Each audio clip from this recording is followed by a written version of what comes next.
I have to bring up the Democrats. I'm sorry. Look, you have to understand, folks. I am seeing something play out in real time.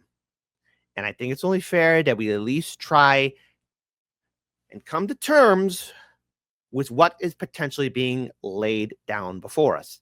We are seeing people like AOC and Bernie Sanders do the Fight the Oligarchy tour. And then, of course, Dave Hogg also trying to go after incompetent Democrats. But Bill, this guy, you know him, Bill Maher, decided to go after AOC and Bernie Sanders and slams their political theater that the Fight the Oligarchy tour is nothing more than a shiny object that won't win elections. I think the script is being written now.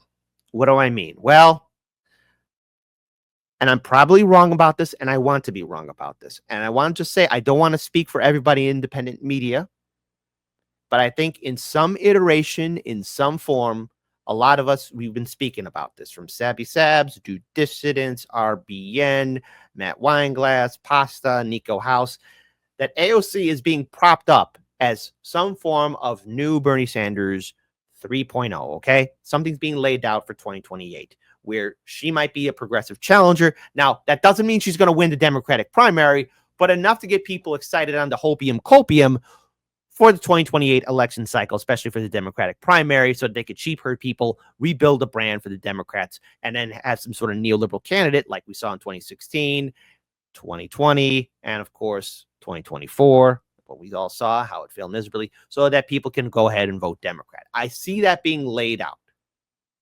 I see something being laid out. And of course, then of course, you're going to have corporate media say, well, you're going to have half of corporate media saying AOC is the new face, and the other half saying, oh, it's nothing but political theater, just to bring people back down to earth to be pragmatic. It's all a show. It's all a game. It's like a script from WWF or ECW or WCW. But Bill, good old Billy, saying it's all political theater. Theater indeed. So let's go ahead and pull this up here. And I just want to pull this up here for everybody to witness. So shall we? Shall we? Let's talk about it. Let's get to it. What do you think of the fact that the people who are getting the big crowds right now are AOC and Bernie Sanders? They're going around the country. Thank you. There's that same guy. I call him the always wrong guy. No, I'm kidding. Okay, but I feel like, big crowds, again, the shiny object. It's like, oh, be practical. I've heard this talk before in 2016 and 2020. He's playing his role. Oh, well, guys, maybe it just can't work. That the Democrats chase all. It's not about the big crowds that come out to you when you're talking in a festival or wherever they are. I think it's because I think Bernie showed up at Coachella. That must have been fun for the fans. It's who shows up on election day. And I just don't see that's the ticket. I mean, Cory Booker, I know you've worked with him. I like Cory a lot from my home state of New Jersey. Made a speech for 25 hours. Again, just whacking each other off. This is just not what's going to get the job done. What do you think of it? Everybody whacking each other off, whacking each other off, whacking each other off. And now, of course, just want a little bit add more to it because, ever since Billy decided to have his little meeting with Trump, he's changed his tune just a tiny bit. Just a tiny bit, okay? And by the way, hold on. I believe in fairies. I got to acknowledge the super chat because one of my guilty pleasures is actually watching Hell's Kitchen. I'd rather have Gordon Ramsay revamp our government. Better resume. Listen, as somebody who has been watched Hell's Kitchen a lot, let me just say this. Gordon Ramsay would walk out, okay? I respect Gordon Ramsay, but he can't fix it. But there's one person who I know would make Congress give up. That's Chef Marco, okay? I know. A little bit off topic. Everyone's saying, who's Chef Marco? Well, that's the guy who taught Chef Ramsay a lot of stuff that he knows, okay? And when Chef Marco gives you that stare of disappointment, it's like, okay, time to self-delete because, man, that stare will kill you. But thank you for the super chat. That super chat actually made my morning. Thank you. A little bit more on the Democrats. Americans are in support of deporting criminals. Absolutely. Violent criminals, it's like 97-1. Yes, deport the violent criminals, but they're not in favor at all of the president of the United States defying the Supreme Court. It's like an 80-20 issue. He's on the wrong side of that. But it's okay, but so what? If I may address the little shot you just gave me, so fucking what? Okay? I don't understand this. We're at that part of the movie where there's a gunfight and the guy, and then click, click. There's no more bullets in the gun. We have no power.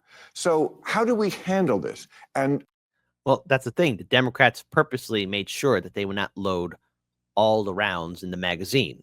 Okay. It's not a clip. It's a magazine. Okay. I want to be very clear. When you have a pistol, it's a magazine that you're loading into the pistol, not a clip. You want something that'll trigger me? Call a magazine for a pistol, a clip. It's not. That's called a magazine. Magazine. I'll drill it into everyone's head until we finally get it right. Because when I hear clips, I snap a little. But anyways, besides the point. 2016, 2020, 2024, the midterm election cycles of 2018 and 2022, the Democrats had golden opportunities to really fix their brand. They had Justice Democrats, brand new Congress, our revolution, DSA, the aftermath of the 2016 and 2020 Democratic primaries was the Bernie Sanders movement. And you want to know what they did? They decided to take a collective dump, flush it down the toilet, but with such a giant turd, now the toilet's being overflowed. Okay? They got nothing.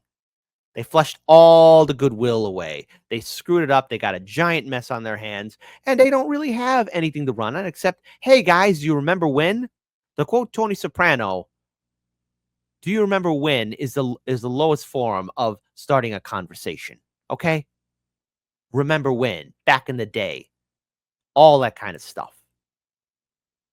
So when I hear this criticism of Bill Maher, on one hand, I understand it. The other hand, I've seen this roll. This is the skeptical media saying, Bernie and AOC are bad. Don't worry. AOC and Bernie will cuck out. Okay. They're just doing this to sheep herd people into and be subservient to the Democrats in 2028 because of Trump derangement syndrome. Gretchen Whitmer showed us one way. Can we show that picture? Because she was in the Oval Office, same place I was a few weeks before. And this is what she did. Okay, I think there's a couple of ways to handle the Oval Office, and this is not the way I chose. I also want to give a special shout out to Dude Dissidents. You guys are killing it. Keep on doing it. Keep on doing those home run homers as you should. By the way, shout out to both Keaton and Russell. Really appreciated your help. All that good stuff. Because it was great to comment with them on, you better believe it, on the post-duopoly show. And look, I think each of us have our own opinions about what's going to happen in 2028, okay? From my perspective, I see an attempt being done to uplift AOC to be the Bernie Sanders equivalent for 2028. Will there be any true follow through if the Democrats want to play on the show of getting people hypercharged for the election cycle of 2028 and maybe a little bit for 2026 for the midterms? That is the only way they got going forward. And I'm not saying this to cheerlead the Democrats. I'm saying if you're a political strategist, you want to go for a name that people will gravitate towards. AOC is a headliner, okay? AOC is a front card person, whether you like her or not. And I've had Jose Vega on the show. He's been on the Jimmy Dore show, Do Dissidents, Hard Lens Media. And last time I had him on, hey, he spoke the truth. AOC is doing these town halls. She's able to interact with her people. That, to her credit, that's what she does, and she's filling up stadiums. You have to be blind not to see it. But again, if it truly is, they're going to hype her up to be this point person. To quote my conversation with Matt Weinglass, do you have any idea how much shite we're going to get for being critical of AOC? I mean, yes, there's going to be conservatives getting pushback, but it's going to be us independents and progressives that are going to get the most crap. I mean, we're going to be dealing with a wave. If in my worst case scenario, they make her out to be the 3.0 Bernie Sanders. I want to be wrong. Oh, I so want to be wrong. You don't want to talk to people? You have no power. Americans are in support of deporting criminals. Absolutely. All right, so there you go. Now, one other thing here, because here's how AOC is being hyped up. When I see her able to be pull out these kind of crowds, these kind of people here for her, it's unthinkable. Just coming in here today and flying in, we got some very interesting news. Senator Sanders and I got some very interesting news. Here, Montana and Missoula, this is our last stop of the week after crisscrossing the entire country. We had 12,000 people in Idaho. One of the most Republican states in the entire country. Now, I know that the volume's low on this, so I am going to post-edit, raise up the volume. I do apologize for the low volume on this. We had 20,000 people in Salt Lake City, Utah. We started off with 36,000 people in Los Angeles. But last night, further north in California, in Folsom, which is also represented by Republicans, we had 30,000 people show up. Prior to that, we had visited Colorado, we had visited Nevada, we visited Arizona. And on the way here, we got a very interesting piece of news, which is that some of those Republican members, some of those Republican House members that we had visited, they just led a letter warning the Republican leadership, saying, we got somebody there screaming, going, woo, in the background. I know as people are looking at that. Hold on real quick. Just got to rewind that. Nevada, we visited Arizona. And on the way here, we got a very interesting piece of news, which is that some of those Republican members, some of those Republican House members that we had visited, they just led a letter warning the Republican leadership, saying, we don't know if we can vote for Medicaid cuts now.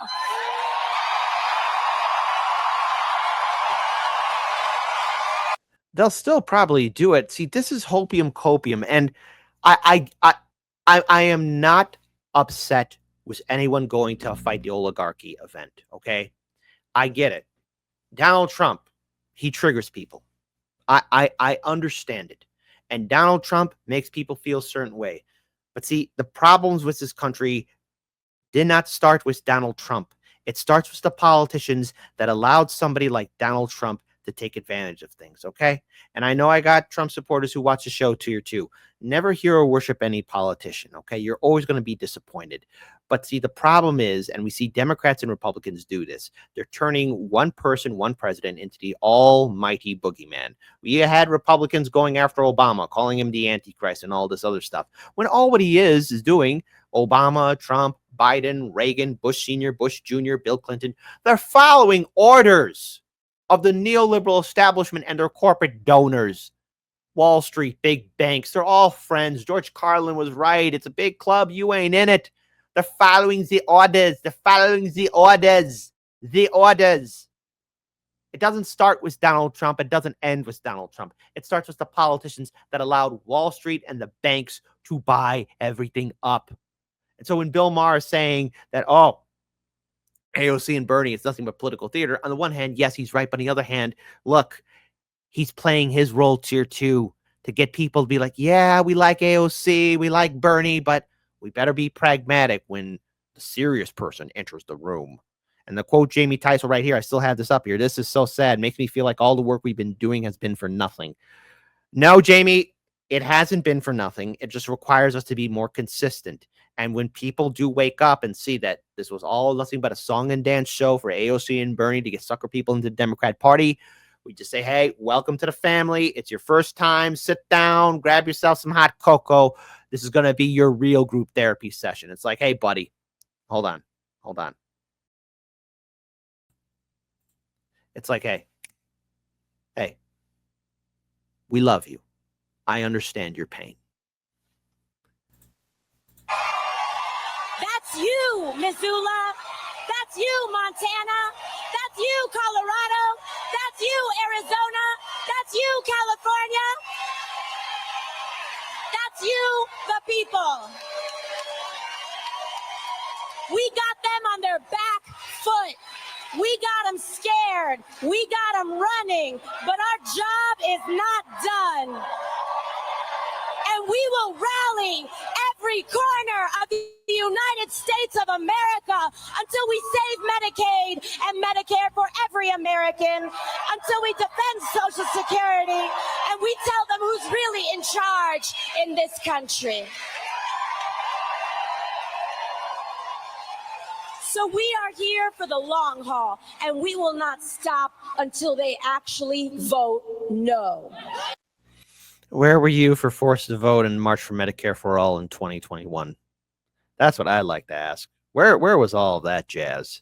And of course, was all the gaslighting, was all the hyping up. Of course, guess what's going to be the primary topic of 2026? Not the economy, not the wars, not political corruption, not politicians doing insider trading. It's going to be Trump. That's all what the Democrats got.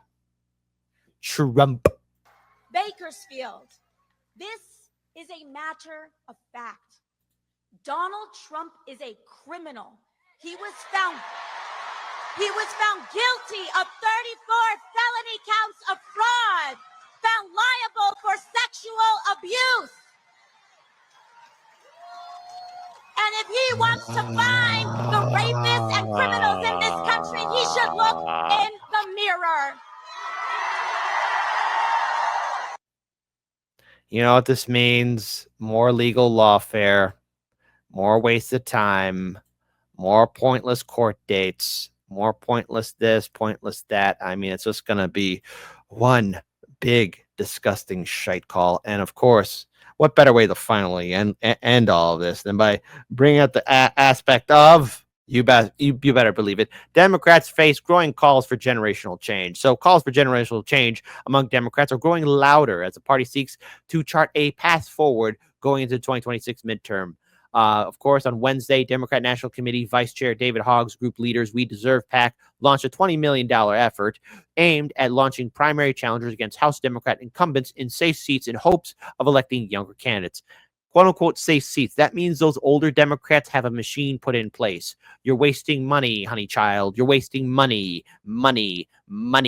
A number of young progressive candidates have already launched primary bids against longtime incumbent House Democrats. The efforts come as young progressive figures like in the party, like Representative Alexandria Ocasio-Cortez, are playing a central role in galvanizing the party's grassroots in large-scale rallies across the country. The Democratic Party says over and over again, we have to care about democracy. We have to care about democracy, and we do, Hogg said in an interview with The Hill. But the best way to do that is not to say we need to care about democracy, is use democracy to actively help people improve their lives and show them how democracy is the best vehicle to do that.